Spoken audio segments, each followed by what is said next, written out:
Good morning class, 10th class आप सभी लोगों के लिए मैं 4th chapter why black board लेके आया हूँ। इससे पहले हमारे जो क्लास रहे हैं वो पीडीएफ के माध्यम से रहे हैं, पीडीएफ की सहायता से रहे हैं।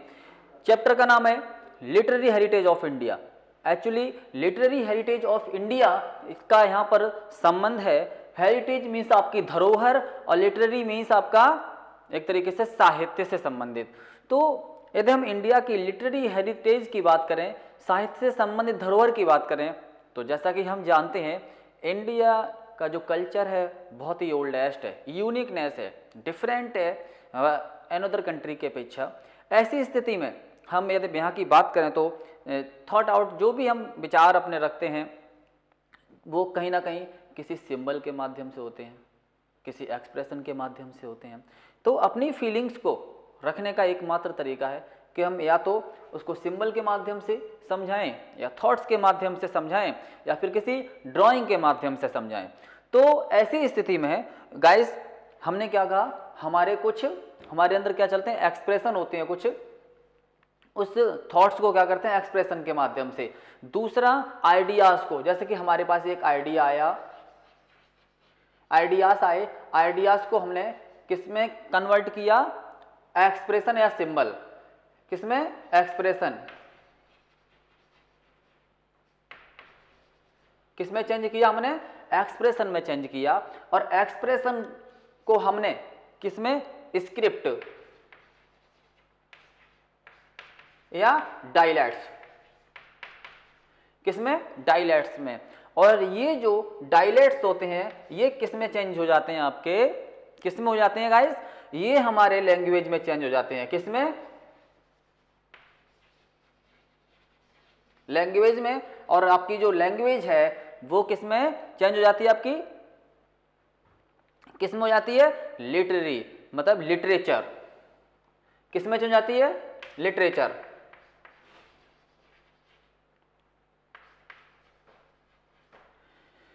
ये हमारा एक तरीके से एक स्टेप है। सबसे पहले हमारे जो आइडियाज आते हैं, आइडियाज किसमें चेंज होते हैं गाइस, आइडियाज हमारे एक्सप्रेशन में चेंज होते हैं, एक्सप्रेशन हमारे स्क्रिप्ट में चेंज होते हैं, और स्क्रिप्ट किसमें, आपकी लैंग्वेज में चेंज होते हैं, और लैंग्वेज किसमें, आपकी लिटरेचर में चेंज हो जाती है।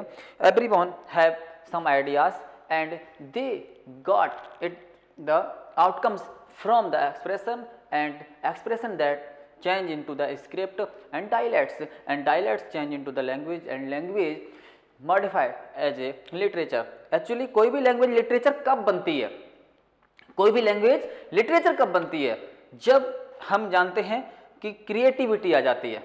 लैंग्वेज तो कोई समझ सकता है, पढ़ सकता है, लेकिन लिटरेचर कब आती है, जब क्रिएटिविटी आ जाती है। कोई भी राइटर बन सकता है क्या, बोलते तो सभी है, समझते सभी है, राइटर नहीं बनते सब। राइटर कौन बनता है, जो क्रिएटिविटी पा लेता है। तो क्रिएटिविटी जहां आ जाती है वहां आपका लिटरेचर आ जाता है। तो ये हमारा हो गया कि किस तरीके से एक आइडिया आपका जो है धीरे धीरे किसमें चेंज हो जाता है, जाके आपका लिटरेचर में चेंज हो जाता है। नेक्स्ट गाइस इसी में हम देखते हैं कि किस तरीके से हमारी जो लैंग्वेज थी और लिटरेचर थी उसने डेवलपमेंट किया इंडिया के अंदर। जैसा कि हम पहले भी बोल चुके हैं, यहाँ की जो डाइवर्स, इतना जो हमारा कंट्री इतना डाइवर्स है अनदर कंट्री के अपेक्षा, दूसरे अन्य जो देश हैं, कंट्रीज हैं, उनके अपेक्षा बहुत जो है एक तरीके से डिफरेंट है। ऐसी स्थिति में यहाँ की जो सोसाइटी है, यहाँ का जो लिटरेचर है, और यहाँ की जो पॉलिटिक्स है, हम पॉलिसी बोल सकते हैं, और पॉलिसी भी है, कई चीज़ें हैं जो काफ़ी डिफरेंट रहती हैं। तो यहाँ का जो डेवलपमेंट है वो भी बहुत ही यूनिक है। यहाँ पर जो लैंग्वेज की वैरायटी है वो भी एक तरीके से बहुत ही अलग है। तो now a result the different literature available in the country. Actually यदि हम इसकी बात करें आगे, तो यहाँ जो डेवलपमेंट हो रहा है वो लगातार फ्लोराइज्ड हो रहा है। फ्लोराइज्ड मतलब धीरे धीरे निकल रहा है बाहर। आज भी उसका लिटरेचर कहीं ना कहीं अपना एक्चुअल स्थिति से और ज़्यादा बढ़ रहा है। तो यदि हम शुरुआती बात करें, यदि हम इस चैप्टर की बात करें, तो हम इसमें दो चीज़ें पढ़ेंगे। सबसे पहले तो एंशिएंट इंडियन लिटरेचर, और दूसरा आपका मेडिवल। दूसरा कौन सा आपका, मेडिवल। और थर्ड आपका एक तरीके से यूनिवर्सिटीज़। क्या पढ़ेंगे यहाँ पे, थर्ड आपका पढ़ेंगे यूनिवर्सिटीज़। तीन जो आपका है, तीन आपको डिवीजन है इस चैप्टर में।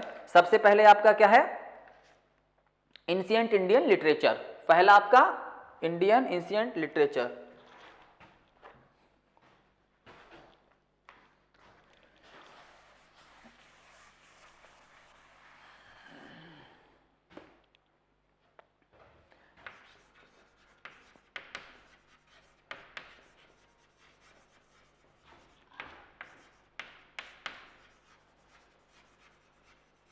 एंशिएंट इंडियन लिटरेचर फर्स्ट आपका, सेकंड है मेडिवल इंडियन लिटरेचर, थर्ड आपका एंशिएंट यूनिवर्सिटीज, एक सेकेंड, हाँ 3 पार्ट्स में ही है।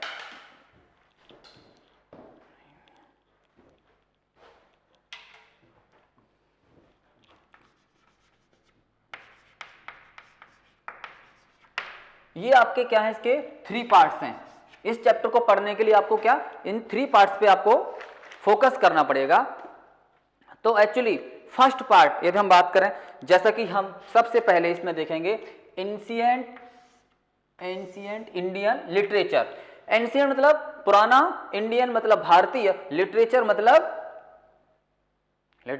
क्या होता है आपका, मैं पहले भी बता चुका हूं। लिटरेचर यहां पे एक तरीके से संबंध रखता है किसी भी सृजनात्मकता से, मतलब कोई भी चीज आप सृजन करते हैं, क्रिएटिव करते हैं, तो आपका वो एक तरीके से लिटरेचर की स्थिति में आ जाता है। कोई भी एक तरीके से जो भी आप लिखित सामग्री को क्रिएट करते हैं अपनी तरफ से, ये क्या है, एक लिटरेचर एक बड़ा एक कह सकते हो प्रतिरूप है लैंग्वेज का।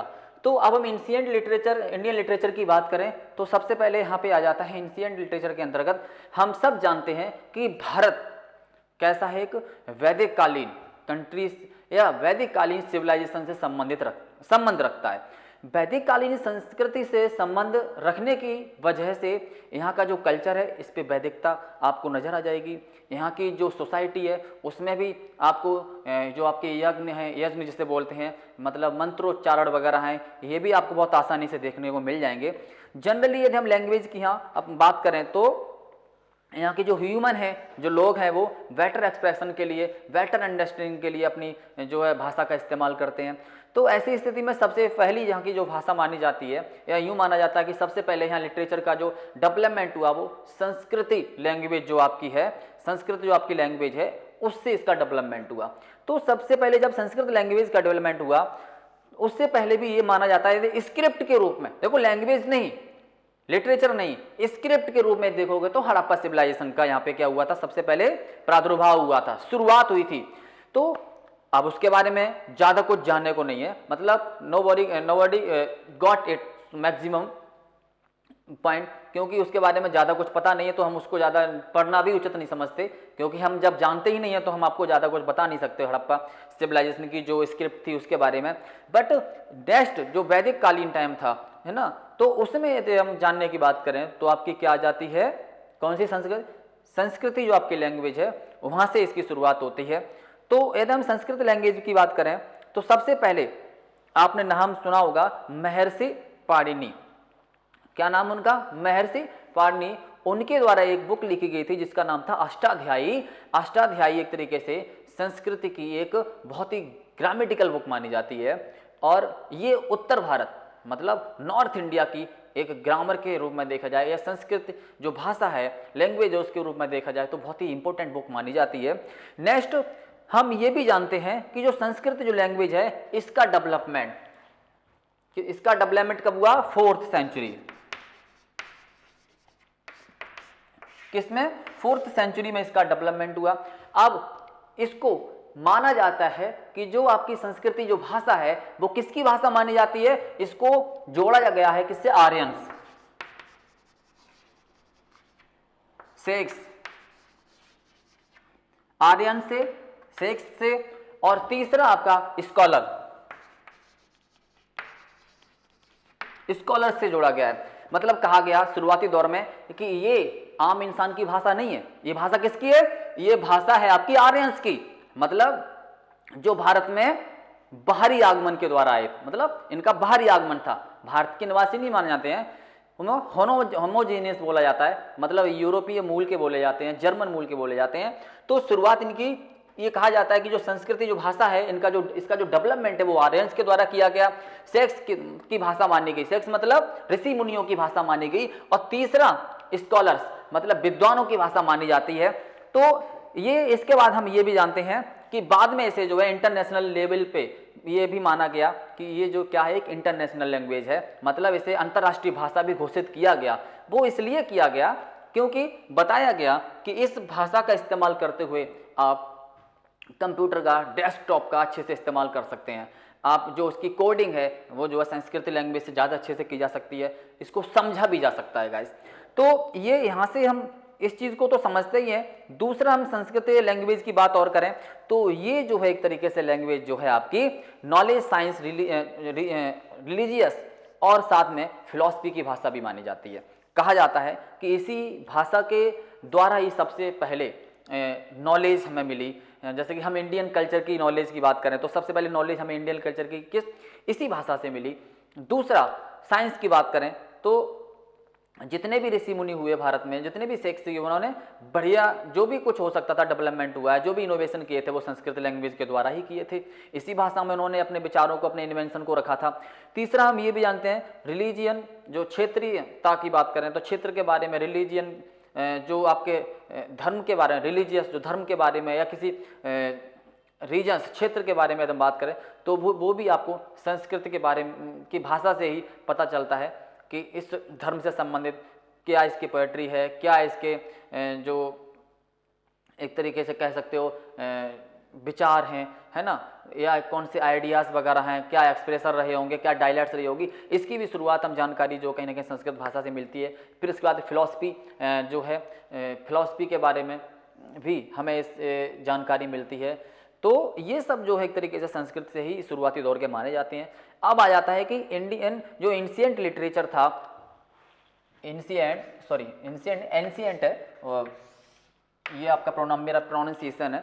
तो एंशिएंट इंडियन लिटरेचर की यदि हम लगातार बात करें तो कैसे हम कह सकते हैं कि जो हमारा एंशिएंट जो लिटरेचर था वो सबसे ज़्यादा इम्पोर्टेंट है। वो इसलिए भी माना जाता है, संस्कृति जो कि फर्स्ट लैंग्वेज मानी जाती है भारत की, उसका डेवलपमेंट हुआ।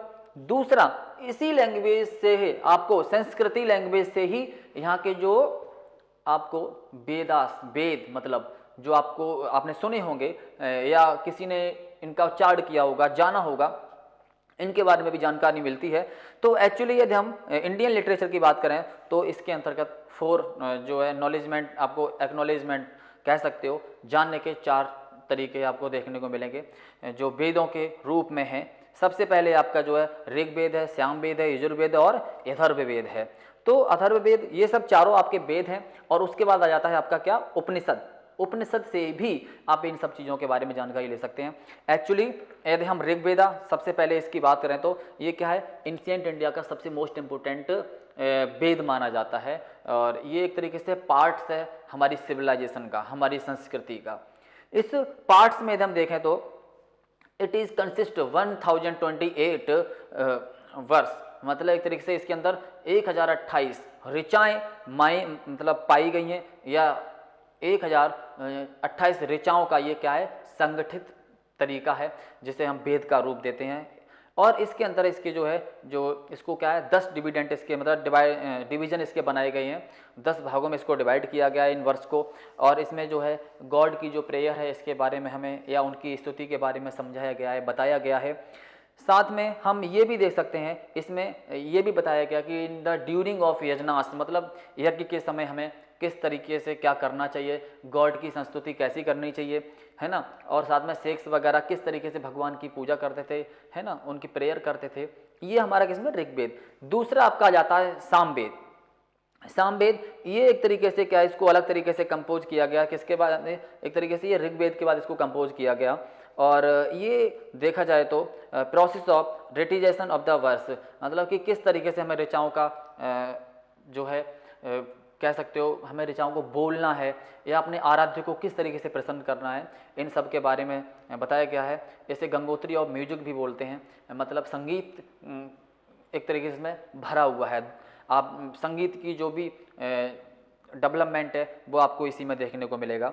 और नेक्स्ट आपका आ जाता है यजुर्वेद, और इसे जो है वेद ऑफ यज्ञनाश भी बोला जाता है, मतलब वेद ऑफ यज्ञ भी बोला जाता है। इसमें यज्ञ से संबंधित जो भी जानकारी है इसमें पिरोई गई हैं, बताई गई हैं, और इसमें कुछ जो है और भी चीज़ें बताई गई हैं। इसमें प्रैक्टिस से संबंधित जो भी हो सकते हैं, कौन से यज्ञ आपको प्रैक्टिस करनी चाहिए, किस तरीके से करनी चाहिए, और ऋचाओं को कैसे बोला जाना चाहिए, किस ऋचा से कौन से गॉड्स आपके प्रसन्न होते हैं, इन सब के बारे में बताया गया है। लास्ट आपका हो जाता है अथर्ववेद। अथर्ववेद एक तरीके से लास्ट आपका वेद है, जो यथर्वा ऋषि के द्वारा इसको क्या किया गया था, कंपोज किया गया था। और ये भी एक तरीके से इसमें आपके रिचुअल और संस्कार के बारे में बताया गया है कि एक वैदिक जो पुरुष था वो किस तरीके से अपने आप को संस्कारवान बनाता था, और अपनी कैसी जो रिचुअल हैं, जो अपनी जो मतलब पूर्वजों के द्वारा चली आ रही जो अपनी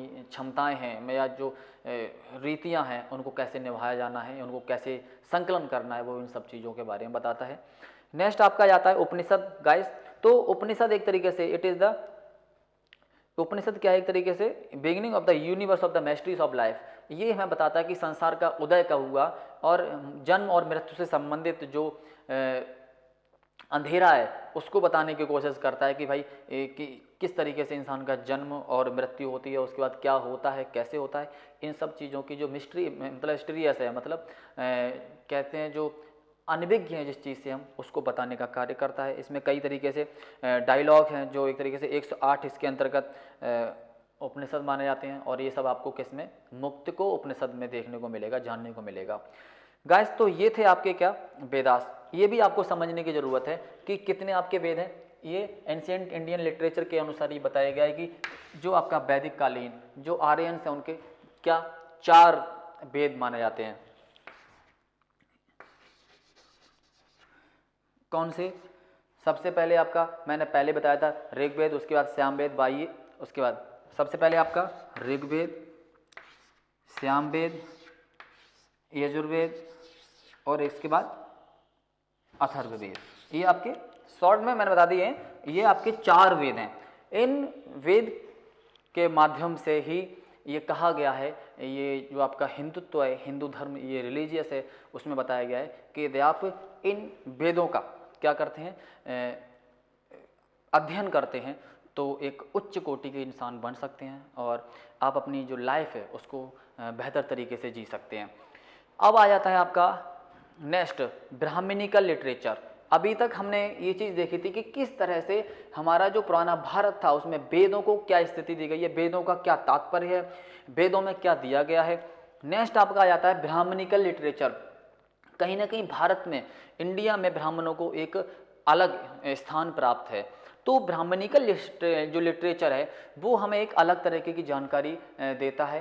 किस तरीके की जानकारी, ये हम देखते हैं कि ये जो आपका लिटरेचर है वो कंपोज किया गया था वैदिक लिटरेचर के मतलब के अनुसार, वैदिक लिटरेचर के अनुसार, मतलब वेदों के अनुसार इसको संकलित किया जाए। इसको कंपोज करने का एकमात्र कारण था कि इसको वेदों के अनुसार, जो ब्राह्मण थे उनको वेदों के अनुसार चलना होता था, तो उनकी अपनी जो भी एप्रिसिएशन होती थी वो जो है कहीं ना कहीं जो ब्राह्मणिकल लिटरेचर था उसके माध्यम से पूरी करनी होती थी। ये जो एक तरीके से है, इसमें कई तरीके की पोएट्स होती थी, डायरेक्टिव प्रिंसिपल्स होते थे, आपके मोरल्स होते थे, इनके माध्यम से क्या होता था, ब्राह्मणिकल लिटरेचर में ये सब संकलित होता था, और एक ब्राह्मण को उनके अनुसार ही चलना होता था। इसके अंतर्गत 2 चीज़ें ज़्यादा मायने रखती हैं, एक आपका आरण्यक और एक आपका वेदांग, ब्राह्मणिकल लिटरेचर के अंतर्गत। किसके अंतर्गत? ब्राह्मणिकल। अभी मैं आपको इसके बारे में बताता हूँ।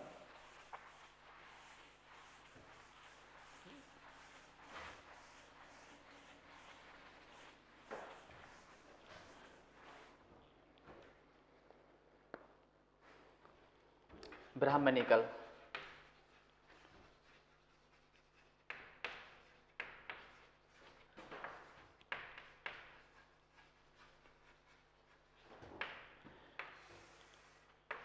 यदि हम ब्राह्मणिकल लिटरेचर की बात करें तो सबसे पहले आरण्यक और वेदांग।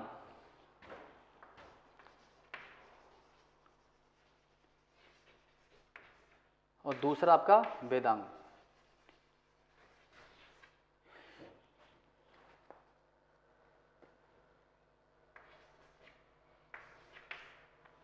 गाइस इसमें आपको समझने की जरूरत है थोड़ा सा, फिर से एक बार बता देता हूं, ये आपका एंशिएंट इंडियन लिटरेचर आपका चल रहा है। इसमें आपकी जो लैंग्वेज चल रही है, जो आपकी लैंग्वेज या लिटरेचर जो चल रहा है, उसमें क्या संस्कृत भाषा है।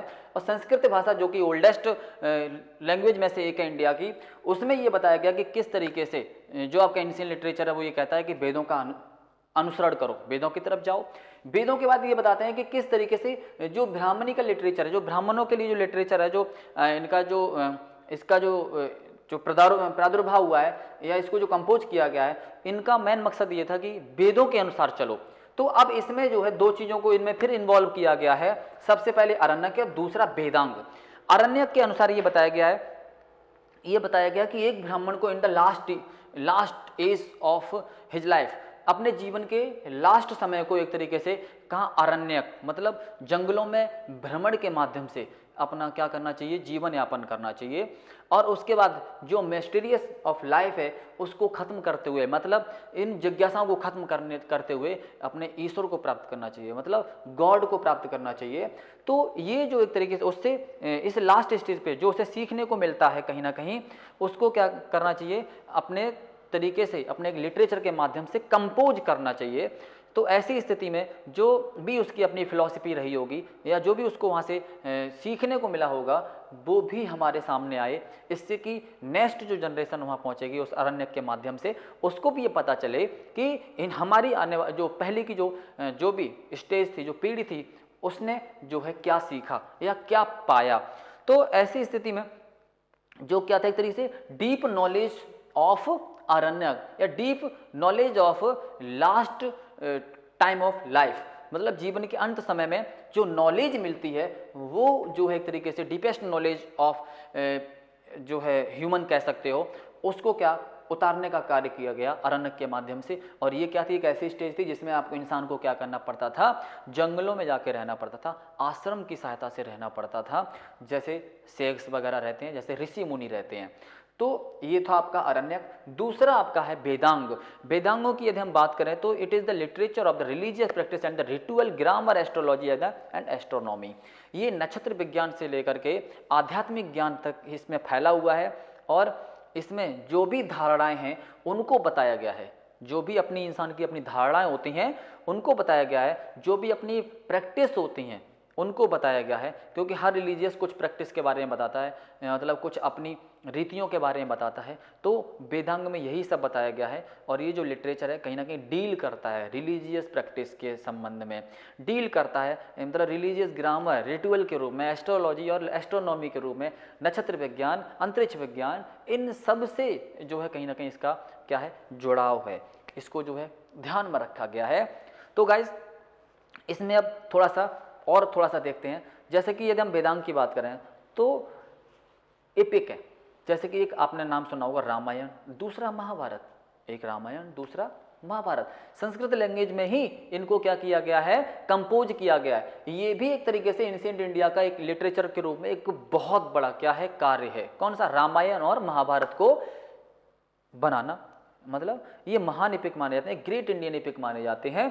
दूसरा यदि हम इन एपिक की बात करें तो कहीं ना कहीं ये पूरे वर्ल्ड में हमें लीड करने के लिए मौका देते हैं, पूरे वर्ल्ड को हमें क्या करता है, लीड करने का मौका देते हैं। कौन, आपका महाभारत, दूसरा आपका रामायण।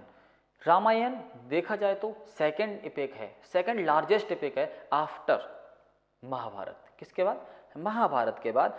तो ऐसी स्थिति में हम जानते हैं कि इसी में कुछ और भी चीज़ें हैं, जैसे कि यदि हम महाभारत की बात करें, कौरव और पांडवास दोनों के बारे में जो भी रही ट्रीटी रही या आपस में जो युद्ध रहे, उन सब के बारे में बताया गया है कि किस तरीके से ये जो स्टोरी थी जो है बुराई पर अच्छाई की जीत से संबंधित थी। दूसरा ये रामायण है, उसमें भी एक स्टोरी है जिसमें ये बताया गया है कि द किंग ऑफ अयोध्या कि किस तरीके से उन्होंने क्या किया कि उन्होंने घर से निकले और अपनी एक नैरेटिव जो स्टोरी, जो उनकी जो स्टोरी थी उसको इसमें क्या किया गया है, संकलित किया गया है, कलेक्टिव किया गया है। तो ये जो है कहीं ना कहीं एपिक्स जो दोनों हैं वो इंडिया को एक लीडिंग करने की जो है एक तरीके से ताकत देते हैं, आगे बढ़ाने की ताकत देते हैं। तो ये एक तरीके से हमारी क्या है, आगे इसी में और भी कई चीज़ें जैसे भगवत गीता आ जाती है, आपकी पार्ट ऑफ महाभारत है ये। सेकंड आपका जो है डीप फिलोसफिकल, इसमें क्या जो फिलोसफी के जो प्रिंसिपल्स हैं, सिद्धांत हैं, उसको इसमें बताया गया कि इसमें गीता के अंतर्गत ये बताया गया कि एक इंसान को, एक ह्यूमन बीइंग को किस तरीके के आचार विचार रखना चाहिए, मोरल कैसा होना चाहिए, है ना, उसके किन चीज़ों पे स्टेबिलिटी होनी चाहिए, कैसे अपने आप को किस तरीके की फिलॉसफी होनी चाहिए, इन सब प्रिंसिपल के माध्यम, सिद्धांतों के माध्यम से इंसान क्या कर सकता है, अपने जीवन का यापन कर सकता है। तो वो क्या है, एक great message of achieving the moral principle, मतलब उसमें ये बताया गया कि कैसे हम अपने सिद्धांतों के अनुसार चलते हुए जीत सकते हैं या आगे बढ़ सकते हैं और हम मोक्ष को प्राप्त कर सकते हैं। इसको तरीका भी बताया गया है मोक्ष प्राप्त करने का, कौन सा, ज्ञान, कर्म और भक्ति, ज्ञान के माध्यम से, कर्म के माध्यम से और भक्ति के माध्यम से। पहले ज्ञान, उसके बाद हमें कर्म करना, उसके बाद हमें क्या मिलेगा, भक्ति में लीन हो जाना है। तो ये मोक्ष का क्या है, एक रास्ता बताया गया इसके माध्यम से। और जो एपिक है रामायण और महाभारत, एक तरीके से millions of Indian literature of the long time, ये millions of people have read in the long time, इन्हें भारत के मिलियंस जो लोग हैं इसको रीड करते हैं, पढ़ते हैं, इसलिए कि इनके तरीके से चलते हुए, आगे बढ़ते हुए लोग क्या करें, मोक्ष की प्राप्ति कर सकें, कर्म को समझ सकें और साथ में एक तरीके से भक्ति का आनंद ले सकें। नीचे आगे और थोड़ा सा देखते हैं। इसी समय यदि हम बुद्धिस्ट लिटरेचर, देखो अभी तक मैं आपको ये बोल दे रहा हूँ फिर से एक बार, ये हमारा एंशिएंट इंडियन लिटरेचर चल रहा है, उसके बाद मेडिवल लिटरेचर चलेगा और उसके बाद एंशिएंट आपका कौन सा, यूनिवर्सिटीज चलेगा। तो अभी तक हमारा क्या चल रहा है, ancient Indian literature. Ancient India मतलब पुराने इंडियन लिटरेचर के अंतर्गत क्या क्या हुआ, कौन से राइटर हुए, किस किस तरीके से इसको आगे बढ़ाया गया, कि किस तरीके से लैंग्वेज आगे चल के आपकी लिटरेचर में बदल गई, ये सब है। तो अर्लियर इसी समय एक तरीके से देखा जाए तो बुद्धिस्ट लिटरेचर का भी क्या हुआ, आगमन हुआ, इसका भी डेवलपमेंट हुआ। जैसे सबसे पहले पाली लैंग्वेज के अंतर्गत ढाला गया, किसके अंतर्गत, पाली लैंग्वेज के अंतर्गत। और इसके बाद हम ये भी जानते हैं जो पाली लैंग्वेज में जो बुद्धिस्ट जो आपके मोरल थे उनको त्रिपिटक के रूप में एक संकलन किया गया। किसके रूप में किया गया, त्रिपिटक के रूप में इसको संकलित किया गया, जिससे सबसे पहले सूक्त पिटक, दूसरा विनय पिटक और तीसरा अभिधम्म पिटक के रूप में जाना जाता है। सूक्त पिटक, विनय पिटक और तीसरा अभिधम्म पिटक, इन तीनों पिटकों को एक तरीके से संकलन किया गया है, कंपोज किया गया है, किसके अंतर्गत, त्रिपिटक के माध्यम से। दोस्तों गाइस आगे देखते हैं एक बार, यदि हम बुद्धिस्ट लिटरेचर की बात करें तो इससे सबसे ज़्यादा जो गोल्डन पीरियड ऑफ बोला गया है तो वो आपका क्या था, आपका गुप्त पीरियड। कौन सा, आपका गुप्त पीरियड। तो इसमें जो है एक तरीके से काफ़ी ग्रेट पोएटर हुए, काफ़ी ग्रेट एक तरीके से ड्रामा जो है क्रिएट हुए। तो इन सब में ग्रेट राइटर जैसे कि आपके कालिदास हो जाते हैं, भावभूति हो जाते हैं, भैरवी हो जाते हैं एक तरीके से, और बाणभट्ट हो जाते हैं। ये सब एक तरीके से ग्रेट पोएटर थे, ड्रामे जिन्होंने ग्रेट ड्रामे लिखे, और इनका आज भी पूरे इंडिया में जो है नाम लिया जाता है। एक्चुअली यदि हम अभिज्ञान शकुंतलम की बात करें, मेघदूत की बात करें, रघुवंशम की बात करें, कुमार संभव की बात करें, तो ये कालिदास की कृतियाँ थीं। ये इन्होंने जो है बहुत जो है बड़े बड़े ये जो ग्रंथ एक तरीके से कह सकते हो, ड्रामे जो हैं एक तरीके से उन्होंने क्रिएट किए थे और आज भी। उसके बाद हम एक और चीज़ देखते हैं इसमें, हर्षवर्धन के द्वारा लिखी गई जो है हर्षचरित, जो एक बायोग्राफी ऑफ हर्षा, मतलब जो एक राजा जो हर्षवर्धन थे उनकी एक बायोग्राफी जिन्होंने स्वयं लिखी थी। बहुत ही उच्च कोटि के एक तरीके से पोएटर थे, ड्रामेटिकल राइटर थे, तो उन्होंने भी अपने आप को इसके अंतर्गत ढाला था, लिखा था। तो आगे हम और भी कई ऐसी राइटर हैं, कई ऐसी बुक्स हैं जो उस समय लिखी गई थी गाइस। कई आगे देखते हैं, गुजराती लैंग्वेज आती है इसमें। थोड़ा गुजराती लैंग्वेज में भी काफ़ी कुछ डेवलपमेंट हुआ था, उसमें भी हम थोड़ा सा देख लेंगे इसमें कि किस तरीके से एज ए गुजराती लिटरेचर के रूप में संस्कृति का डेवलपमेंट हुआ। आगे कैसे, इसमें हम देखते हैं जैसे कि verse were composed in earlier from Gujarati language, मतलब जो वर्सेस हैं उनको जो है गुजराती लैंग्वेज में कन्वर्ट किया गया। और दूसरा, गुजराती लैंग्वेज डेवलप की गई थी इसी समय, और ऐसी स्थिति में कई और डेवलपमेंट किए गए थे।